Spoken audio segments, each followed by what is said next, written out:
நிதின் கட்கரி அப்படிங்கிற நம்முடைய நெடுஞ்சாலைத்துறை அமைச்சர் இருக்காரு. அவர் மீதும் ஒரு குற்றச்சாட்டு சுமத்தப்படுகிறது. நிதின் கட்கரியோடைய பசங்க அவங்க எல்லாருமே மகாராஷ்டிரா பேஸ்.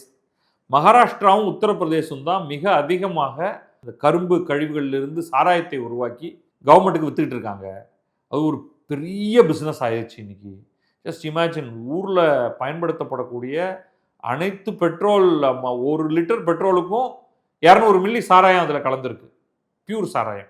அப்போ இந்த இந்த அளவுக்கு மேசிவான சாராயத்தை அதில் கொண்டு வந்து சேர்ப்பதற்கு ஒரு பெரிய நெட்வொர்க் வலைப்பின்னல் ஏற்கனவே உருவாகிடுச்சு. அதுக்கு பின்னாடி நிறைய ஃபார்மர்ஸ் இருக்காங்க. இந்த லாபி, மகாராஷ்டிரா உத்தரப்பிரதேஷ் லாபி, எப்படியாவது இந்த பெட்ரோலில் சாராயத்தை கலந்து E20 விற்கும் இந்த பிஸ்னஸை நடத்துங்கள் அப்படின்னு அதை ஆதரிக்குது. இதுல நிதின் கட்கரியோடைய மகன்களே ஒரு கம்பெனி ஆரம்பிச்சு இந்த வேலையில இறங்கியிருக்காங்க.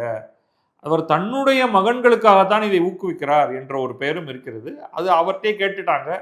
அவருமே அதுக்கு அப்பா என் பசங்க இந்த பிஸ்னஸில் இருக்காங்கங்கிறது உண்மை. அவங்க பண்ணுறது இத்தினூண்டு தான்ப்பா.